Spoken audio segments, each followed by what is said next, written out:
Buenas tardes, mis queridos hermanos y hermanas. Que Dios les bendiga. Un nuevo lunes que estamos reunidos para poder estudiar la palabra de Dios, poder profundizar un poco más en Dios, en conocerle, en saber su voluntad, en determinar algunas cosas que a lo mejor nosotros muchas veces las pasamos por alto. El libro de Oseas nos ha regalado muy lindas ilustraciones, imágenes tremendas y poderosas, en donde todas vemos el amor y la fidelidad de Dios. Vemos cómo Dios, de una u otra forma, con distintos métodos, intenta captar la atención de un pueblo que está mirando hacia otro lado. Y muchas veces nosotros nos encontramos en esa condición, completamente con nuestra mirada hacia otro lugar y no hacia Dios, que siempre ha estado ahí, al lado nuestro. Fíjense que estamos llegando al último estudio de Oseas. Vamos a estudiar hoy día el capítulo 13 y el capítulo 14. Y podríamos hacer un resumen. Pero para poder hacer un resumen, quiero que podamos imaginar lo siguiente. Fíjense que cuenta una historia que había un joven que en su niñez quedó abandonado. Como dirían algunos por ahí, a suerte de nadie. Y resulta que una persona, un padre de familia, lo encontró. Y al ver que se encontraba desvalido, al ver que se encontraba en una miseria tremenda, porque este niño en ese momento no tenía nada, no tenía un hogar, no tenía alimento, no tenía familia, no tenía nadie quien fuera su sustento y quien a lo mejor le ayudara en ese momento a suplir sus necesidades. Este padre lo adopta, lo cuida, le comienza a suplir sus necesidades, le da alimento, le da un techo, le da amor. Algo que este niño, este joven en aquel entonces no tenía. Resulta que conforme pasa el tiempo, este padre comienza a amar profundamente a este niño que ya se va convirtiendo en joven. Él va creciendo, su vida va cambiando. Ya no es el mismo del inicio. Ha crecido en un hogar y ha tenido todo, porque el padre se ha esforzado en darle lo mejor a su hijo, a pesar de que no es un hijo sanguíneo. Este joven crece y resulta que puede sacar una carrera, tiene un trabajo y resulta que la prosperidad llega a su vida. Tiene un trabajo que puede suplir todas sus necesidades, puede darse lujos que jamás imaginó, puede viajar, tiene un buen pasar. Y este joven se va del hogar. Y resulta que el padre, orgulloso en quien se había convertido, empiezan a pasar los días y este joven no llamaba. Y este joven cada vez le iba mejor. Estaba prosperando de una manera tremenda. Y conforme mejor le iba, más se alejó del hogar que lo formó y que fue partícipe de quién es hoy día. Este padre busca una u otra forma de poder contactarse con este joven, Pero resulta que este joven está en pos de su propia vida. Es más, cuando le preguntan cómo llegó hasta ahí, dice que fue por sus propios méritos, porque él fue buscando las oportunidades y él es quien es gracias a él. El padre escuchó estas palabras, a lo que se sintió profundamente quebrantado, con dolor en su corazón, pero aún tenía la esperanza de que este joven volviera donde él y poder amarle como este padre la amaba. Realmente parece una historia, cierto, de ingratitud, pero fíjese que esta ilustración refleja lo que fue la vida del pueblo de Israel y lo que muchas veces algunos de nosotros caemos en la autosuficiencia, en pensar que mientras mejor nos va, menos necesitamos del Señor. Así fue la vida de este pueblo y así fue como llegamos a este capítulo.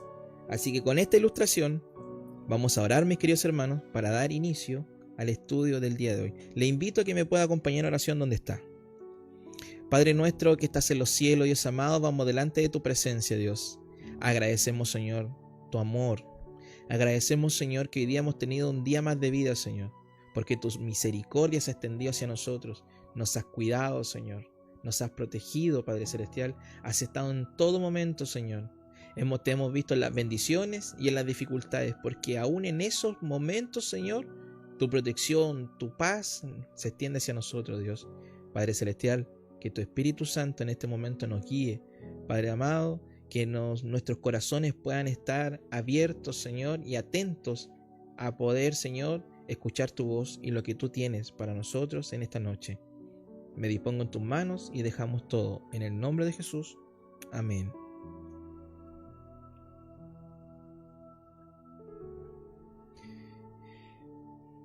Bien, mis queridos hermanos, dando un repaso muy simple de lo que hemos visto hasta acá, de lo que nos ha regalado Oseas, vimos del capítulo 1 al 3 el amor fiel de Dios.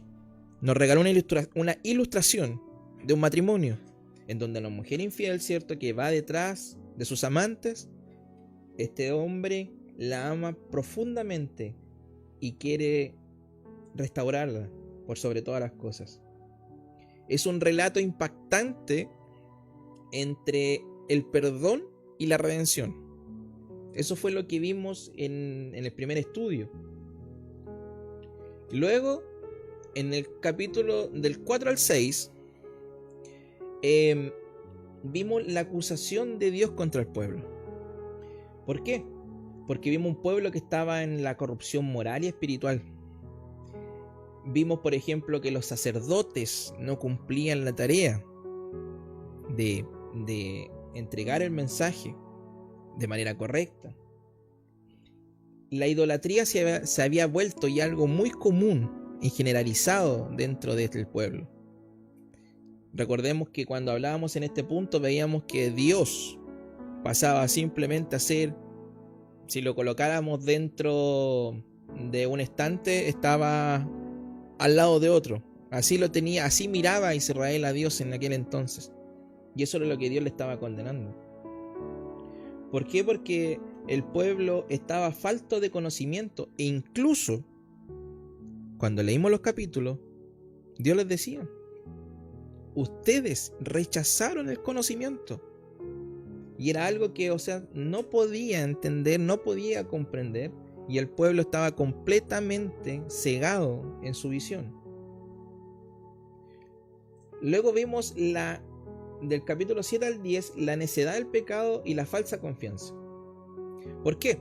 Porque el pueblo, cierto, de Israel se mezclaba con otras naciones, adoptaba costumbres, y eso lo hacía parte propio, con rituales, cierto, que Dios jamás les mandó que cumpliesen. Y de la misma manera, el pueblo comenzaba a crear alianzas políticas con otras naciones cercanas. ¿Para qué? para intentar de tener de cierta manera protección, y de cierta manera en lo que ellos buscaban era una estabilidad, pero en las cosas que ven.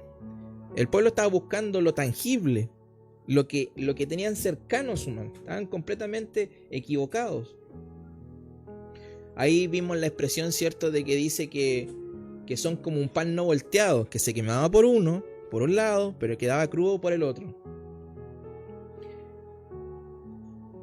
Además vimos alguna ilustración donde nos decía que el pueblo se alimentaba del viento, lo que nos mostraba, ¿cierto?, que buscaban y colocaban su confianza en cosas que jamás les provocarían bendición, les harían crecer o lo llevarían al camino del cual nunca debieron salir. Y luego en el capítulo del 11 al 12 vimos el amor de Dios en contraste con la ingratitud de Israel.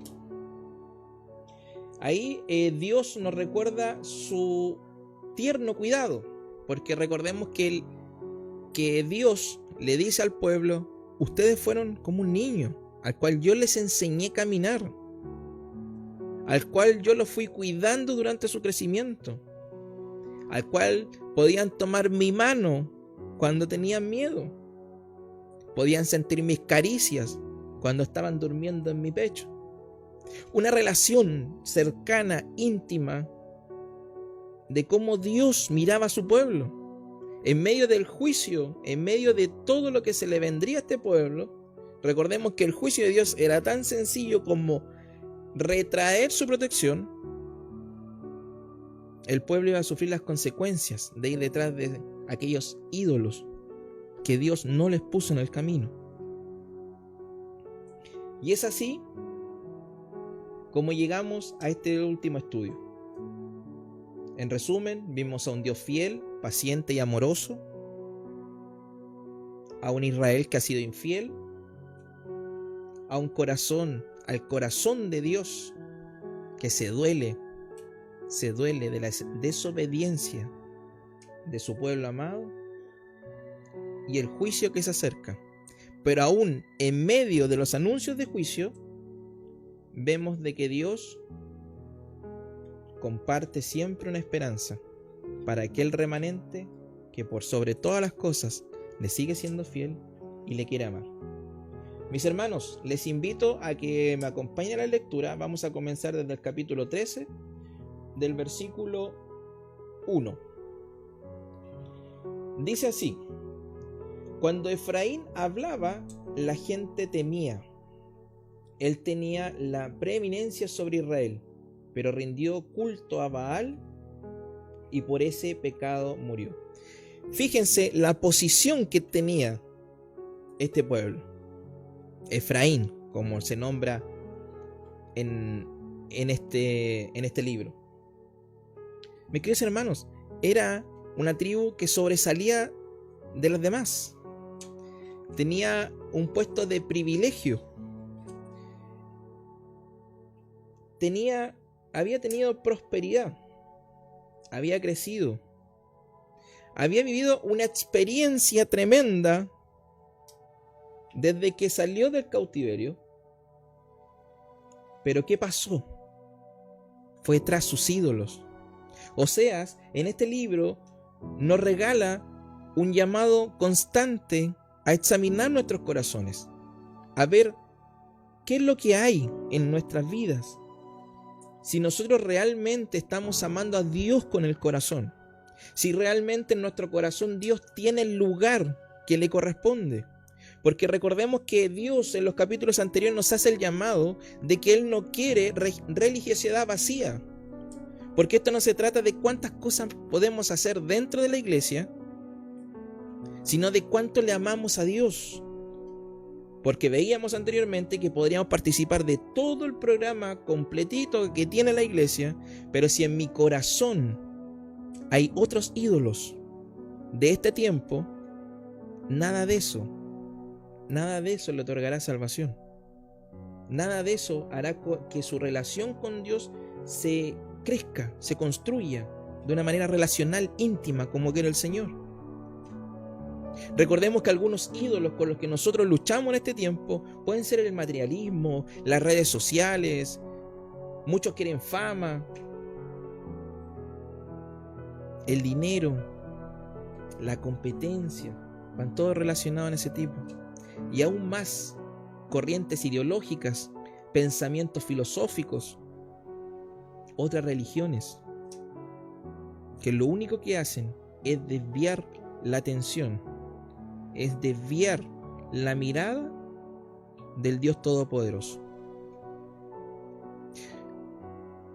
El materialismo, mis queridos hermanos, fíjense que el ser humano siempre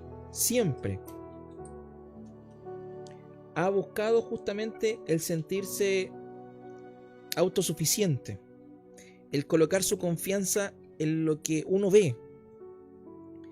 Ha buscado la confianza muchas veces en el dinero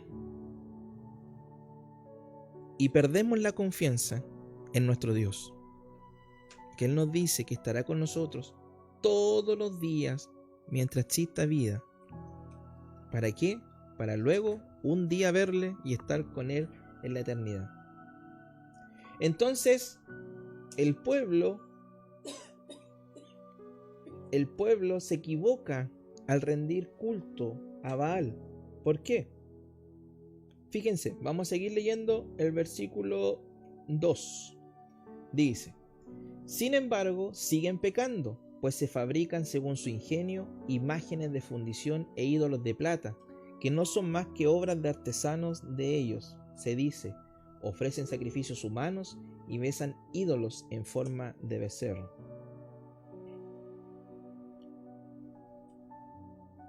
El pueblo de Dios, recordemos que tienen a Dios y ellos no ven a Dios. ¿Y qué es lo que empiezan a hacer? Empiezan a observar las naciones vecinas y se dan cuenta que ellos tienen imágenes, que ellos tienen ciertos ritos, que algunos adoran al sol, que otros buscan estatuas. Entonces, ¿qué es lo que hace el pueblo? Levanta estos becerros de oro. ¿Se recuerdan que Oseas con ímpetu le decía: ¿cómo no se dan cuenta?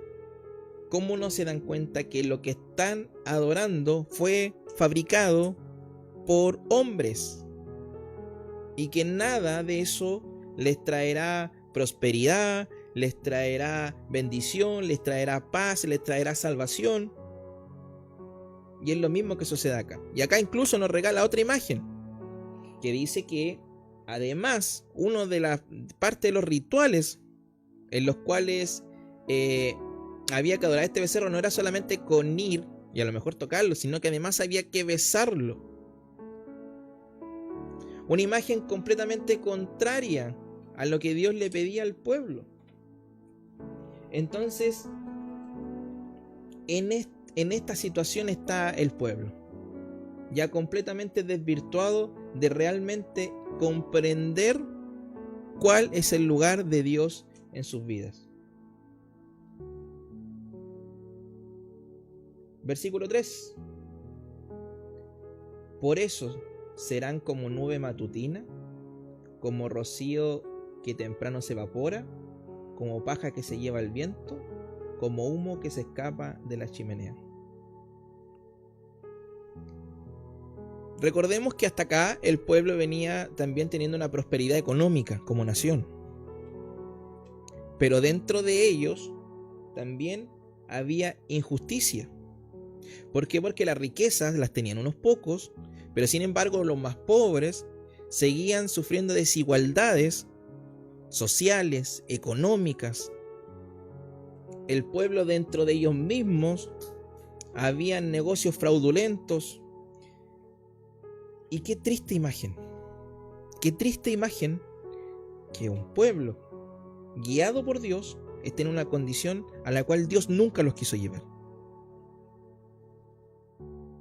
Entonces, lo que el Señor dice en esta parte, dice, serán como nubes matutinas. Mis queridos hermanos, cuando vemos neblina, por ejemplo, nosotros que estamos en una zona costera, cuando vemos neblina, muchas veces vemos que incluso algunas prometen lluvia. Uno los ve cuando vemos entrar en la Camanchaca, ¿cierto? Por nuestros cerros y se introducen en nuestras poblaciones. Algunas veces pensamos en que incluso va a llover, pero después simplemente a lo mejor viene un poco más de viento, empuja la neblina y la hace desaparecer. De esa manera era la vida en cómo cambiaría Israel. Sus cimientos, sus bases y todo lo que ellos podían ver simplemente era nada, porque no tenían sustento, porque no tenían los cimientos necesarios para poder ser firmes. Por eso Oseas regala esta ilustración de la nube matutina, o como el rocío temprano. Mis queridos hermanos, cuando hay rocío, ¿cierto? Y lo vemos, por ejemplo, en un verano, o en esta fecha que comienza a cambiar, podemos ver quizás las calles humedecidas, podemos ver quizás en los campos los pastos mojados, pero basta en que salga un poco el sol y el calor hace que rápidamente el rocío se evapore y esas marcas desaparezcan. Nuevamente vemos inestabilidad. Vemos que lo que el pueblo de Israel está viviendo es simplemente nada.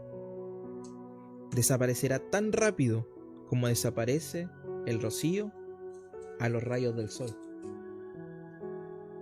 Como paja que se lleva el viento, o como polvo, o bueno, en este caso ocupa la ilustración como humo que se escapa por las chimeneas.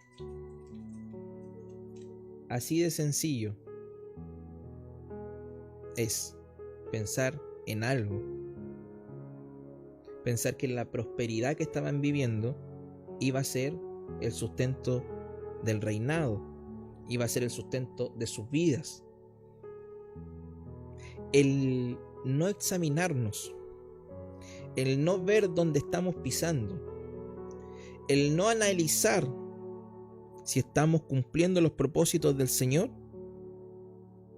nos hacen pensar equivocadamente que lo estamos haciendo bien.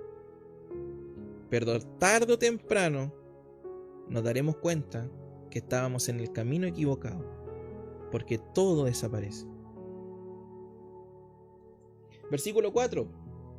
Porque yo soy el Señor tu Dios, desde que estabas en Egipto, no conocerás... voy de nuevo. Pero yo soy el Señor tu Dios desde que estabas en Egipto. No conocerás a otro Dios fuera de mí, ni hay otro Salvador que no sea yo. Porque yo cuidé de ti en el desierto, en esa tierra de terrible aridez. Aquí hay un versículo completamente claro y concreto aparte del Señor. Yo soy el Señor tu Dios. Era necesario esta afirmación para el pueblo. Era necesaria, ya que estaban con su mirada puesta en distintos dioses, en distintos rituales y en distintas situaciones en las cuales Dios no quería que estuvieran. Hemos visto a lo largo de todos estos capítulos cómo Dios condena la idolatría, cómo Dios condena justamente que se viole el primer mandamiento. Y les dice, desde que estabas en Egipto. Les recuerda, les comienza a recordar su pasado. ¿Por qué? Porque lo que Dios estaba buscando justamente es remover su corazón, es remover sus pensamientos, sacarle la venda de los ojos y le dice, ¿te acuerdas cuando estabas en Egipto, en cautiverio, y anhelabas la libertad? Yo fui el que te sacó de Egipto. Yo fui el que doblegó al faraón. Yo fui el que pudo hacer eso posible en tu vida. Y muchas veces no nos damos cuenta, y comenzamos a vivir una vida olvidando nuestro pasado, olvidando qué es lo que Dios ya ha hecho por nosotros y hacia dónde nos quiere llevar.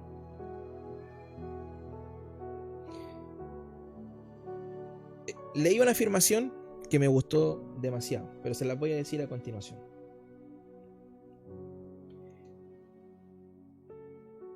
Cuando Dios dice, no conocerás a otro Dios fuera de mí, ni hay otro Salvador que no sea yo, realmente el espíritu de esta parte del versículo diría, no debiste conocer a otro Dios fuera de mí. No debiste.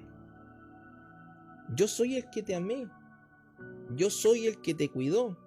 Yo soy el que te protegió. Y fíjense, y lo dice en el versículo 5, porque yo cuidé de ti en el desierto, en esa tierra de aridez. Dios le está recordando al pueblo que ha estado en sus momentos más complejos, cuando no había nada, en donde no había nadie. Dios le está diciendo al pueblo, yo estuve contigo cuando estabas derramando tus lágrimas, cuando estabas buscando alguna oportunidad, alguna opción de donde salir, cuando el panorama parecía completamente desolador, cuando las circunstancias no daban un panorama mejor, cuando el entorno no promovía algo mejor. Yo estuve contigo cuando no habían alimentos. Yo estuve contigo cuando había necesidad. Y es eso lo que Dios le tiene que recordar al pueblo, porque se habían olvidado completamente a esta altura de quién era su Dios. Y es por eso que les dice, por ejemplo, en el versículo 6, les di de comer y quedaron saciados. Una vez satisfechos, se volvieron arrogantes y se olvidaron de mí.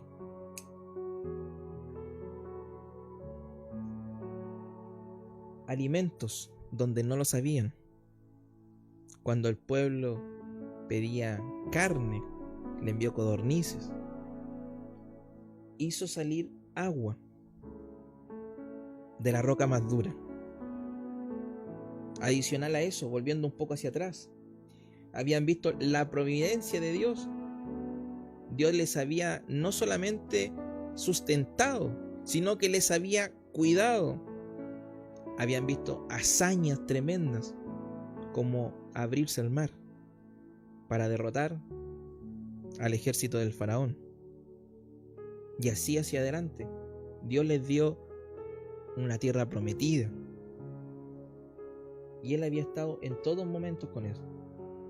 El pueblo en el desierto, con todo esto, había vivido uno de los momentos más impactantes en donde se puede construir una relación, que fue en el Sinaí, donde reciben, ¿cierto?, los mandamientos por parte de Dios.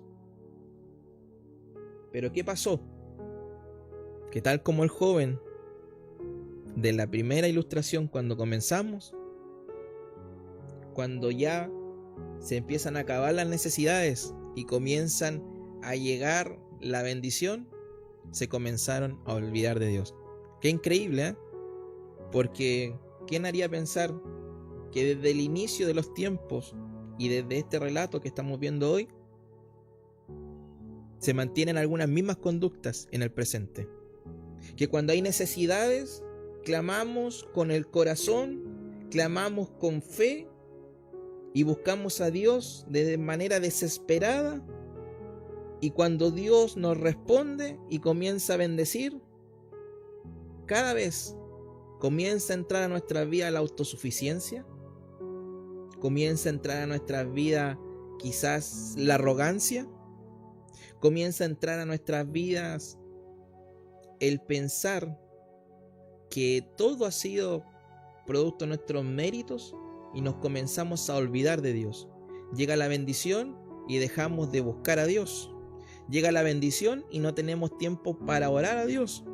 Llega la bendición y no tenemos tiempo para agradecerle a Dios. Llega la bendición y creemos que todo ha sido por nuestros esfuerzos. ¿Qué cosa más equivocada? Porque a través de Oseas hemos visto,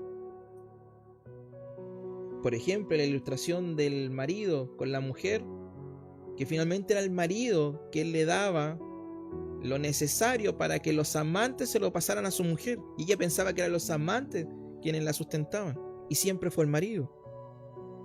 A través de Oseas hemos ido dándonos cuenta que no solamente nosotros tendremos que agradecer, por ejemplo, por el trabajo, sino que cuando vamos avanzando en una relación de madurez, comprendemos que además tenemos que dar gracias porque Dios nos da las fuerzas para poder ir a trabajar.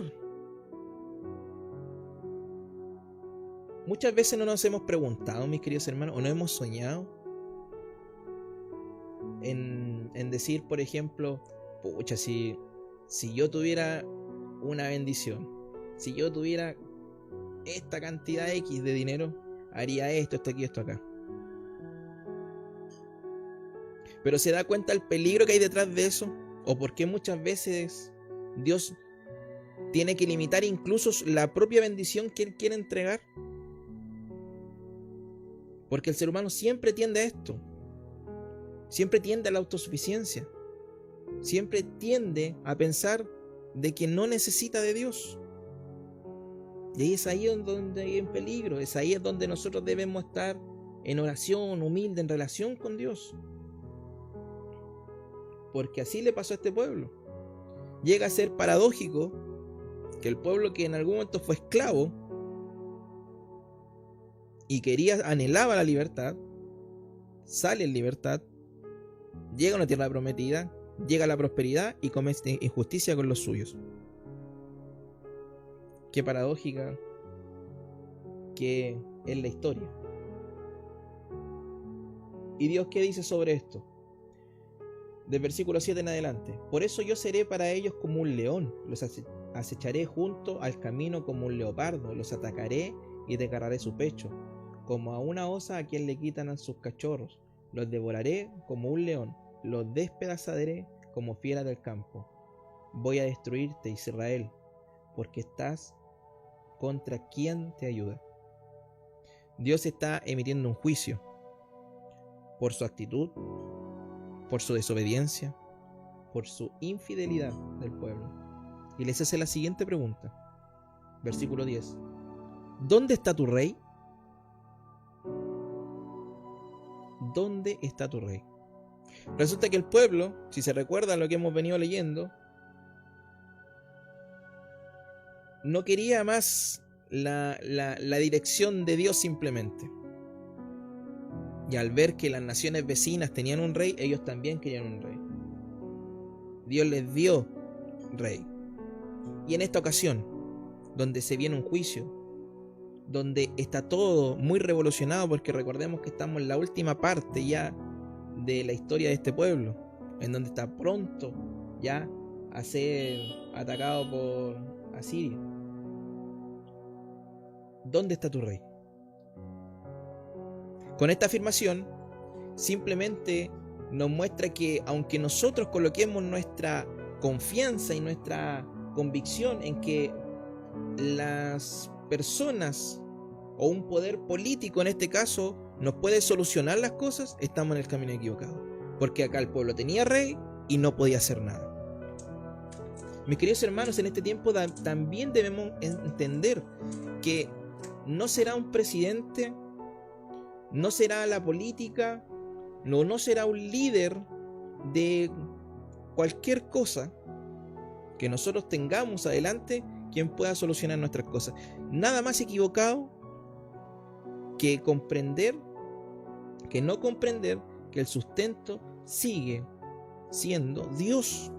Sigue siendo Dios. Y en este caso era así, porque finalmente la pregunta, yo le leí la mitad, pero dice: ¿dónde está tu rey para que te salve en todas tus ciudades? Mis queridos hermanos, el rey, aunque estuviera, no tendría la capacidad para cubrir las necesidades, para cubrir con ejército lo que le iba a suceder al pueblo. ¿Dónde están tus líderes de los que decías, dame rey y príncipes? En mi ira te di rey y en mi enojo te lo quité. La maldad de Efraín fue anotada y se ha registrado su pecado. Llegan los dolores de parto, pero él es una criatura necia. Cuando llega la hora del parto, no se acomoda para salir. Yo lo libraré del poder del sepulcro y lo rescataré de la muerte. ¿Dónde están, oh muerte, tus plagas? ¿Dónde está, oh el sepulcro, tu destrucción? No les tendré compasión, aunque Efraín prospere entre sus hermanos, vendrá el viento del Señor, el viento del este que se levanta del desierto, y se agotarán sus fuentes y manantiales, serán saqueados sus tesoros y todos sus objetos preciosos. El pueblo de Samaria cargará con su culpa por haberse rebelado contra su Dios. Caerán a filo de espada, a los niños los lanzarán contra el suelo y las embarazadas les abrirán el vientre. ¡Qué escena! Con destrucción absoluta. Nadie se salvaría del juicio del Señor si es que no se arrepienten. Y fíjense lo que dice el capítulo 14, del versículo 1 al 3. Dice así: Vuélvete, Israel, al Señor tu Dios. Tu maldad te ha hecho caer. Piensen bien lo que dirán y vuélvanse al Señor con este ruego. Perdonaos nuestras maldades y recíbanos con benevolencia, pues queremos ofrecerte el fruto de nuestros labios. Asiria no podrá salvarnos, no montaremos caballos de guerra, nunca más llamaremos Dios nuestro a cosas hechas por nuestras manos, pues en ti el huérfano haya compasión. Vuélvete, que sería el equivalente a decir arrepiéntate, pero arrepiéntese de corazón, un arrepentimiento genuino. Aquí Oseas nos está dando casi el trabajo listo, mis queridos hermanos. Nos está indicando que se viene un juicio, que Dios hay cosas que no transa y no perdona, y sin embargo nos abre una luz de esperanza siempre y cuando hay un arrepentimiento genuino. Dios, lo hemos visto que se mueve en compasión y amor, a pesar de muchas veces de las ilustraciones que vemos ira, como lo que leímos recién, donde el enojo está presente, pero finalmente siempre el amor de Dios está dispuesto para aquellos a quienes se arrepienten de corazón. No un arrepentimiento de palabras simplemente, no un arrepentimiento por cumplir simplemente, no un arrepentimiento como para intentar obtener algo, sino un arrepentimiento del corazón en donde ya yo no quiero seguir en la condición en la que estoy, en donde ya realmente me doy cuenta que el único camino de bien es el Señor. Es eso lo que nos quiere indicar Oseas en este punto.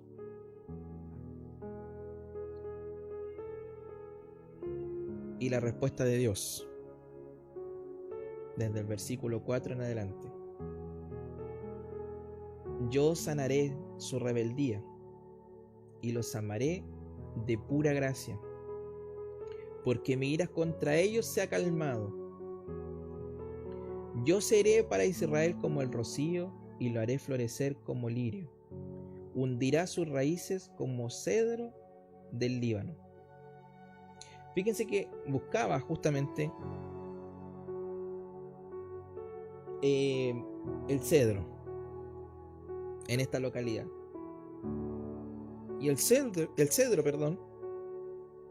es un árbol grande y sus raíces son profundas. Y lo que dice el Señor es que si hay arrepentimiento genuino, Dios sanará, Dios restaurará, Dios creará una base profunda, una relación profunda, una relación fuerte, una relación íntima, como lo hemos visto hasta acá, cuando Dios le decía, ¿cierto? En los capítulos anteriores, Dios decía: yo no quiero que me digan Señor, sino que mi marido.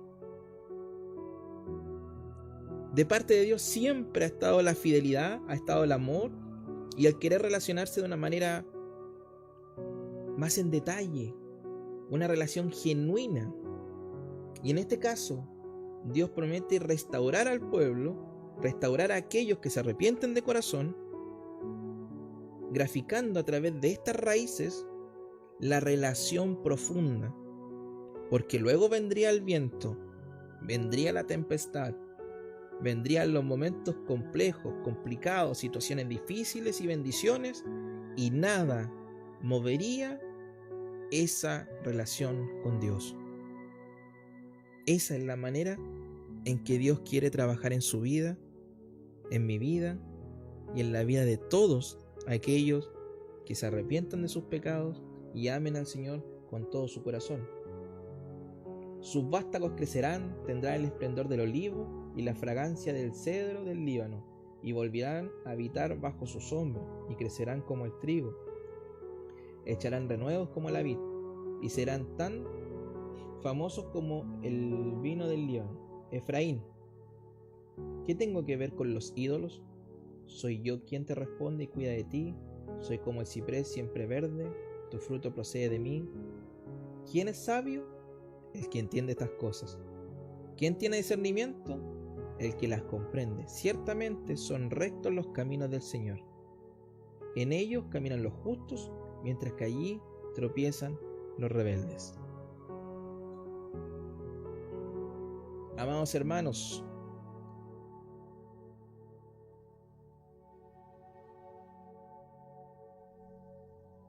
Dios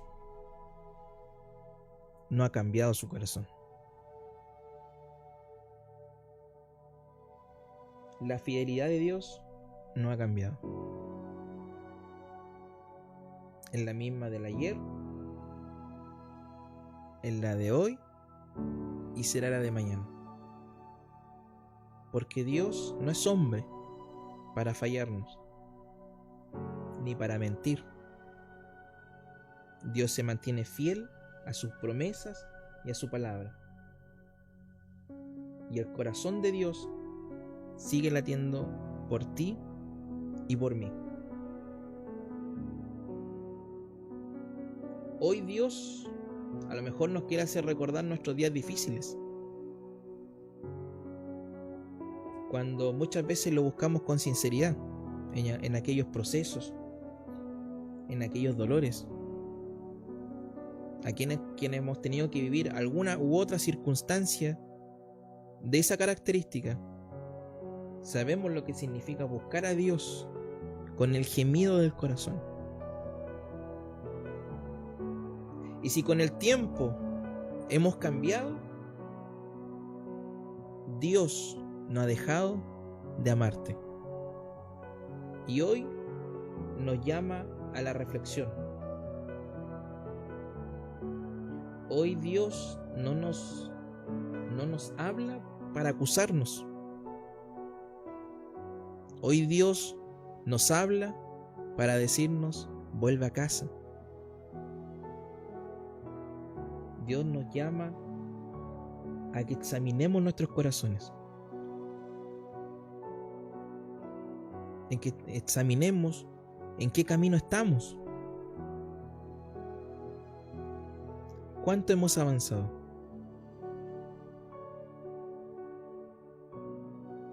¿Nos hemos olvidado de Dios en medio de la prosperidad y la abundancia, mis queridos hermanos?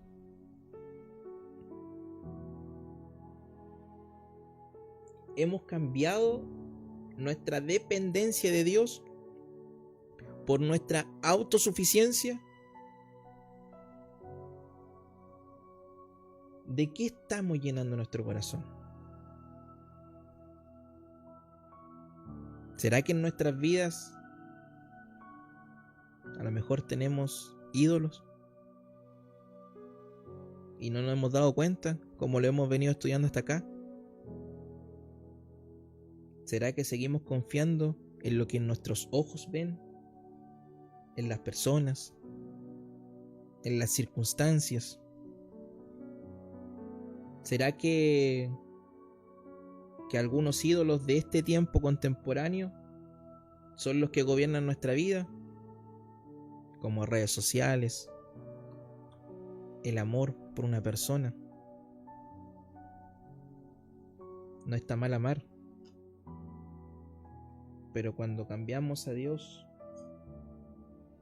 por alguien, no nos damos cuenta y lo estamos convirtiendo en un ídolo. Incluso más, mis queridos hermanos, sin ofender a nadie, muchas veces debemos cuidarnos hasta de los ídolos que tenemos cercanos. A lo mejor, estudiaba el otro día, podemos tener ídolos como el púlpito, donde simplemente a lo mejor queremos el lugar para simplemente predicar y ser vistos, sin una relación genuina con Dios. Si no nos relacionamos con Dios y queremos estar ahí, mis queridos hermanos, hasta el púlpito llega a ser un ídolo en nuestras vidas. Y lo que Dios busca es relación con Dios. Por lo tanto, les quiero dejar estas preguntas para que las meditemos, las examinemos y podamos comprender que Dios, a través de estos 14 capítulos, nos hace un llamado a examinar la fidelidad de nuestro corazón, qué es lo que hay en él, y hacernos comprender de que Él nos mira con amor, como un padre que cuida a un niño, como un esposo que ama a una esposa por sobre todas las cosas, o como el Dios de Israel, que eligió un pueblo, lo cuidó por sobre todas las cosas y siempre estuvo ahí para él. Así está Dios. Mis queridos hermanos, vamos a orar para poder dar término y concluir el estudio del día de hoy y el libro de Oseas. Le acompaño a que pueda, acompáñeme a orar en el nombre del Señor. Padre nuestro que estás en los cielos, Dios amado, vamos delante de tu presencia, Dios. Agradecido, Señor, porque tú nos muestras el camino, nos muestras, Señor, tu amor.